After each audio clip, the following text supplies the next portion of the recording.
மாம்பழம்,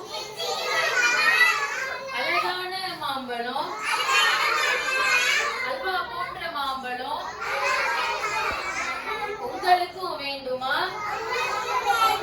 இங்கே ஓடி வாருங்கள், பங்கு போட்டு தின்னலாம்.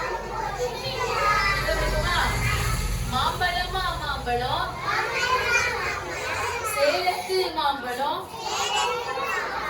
தித்திக்கும் மாம்பழம், அழகான மாம்பழம், அல்வா போன்ற மாம்பழம்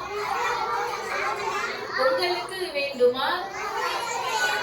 இங்கே ஓடி வாருங்கள், பங்கு போட்டு தின்னலாம்.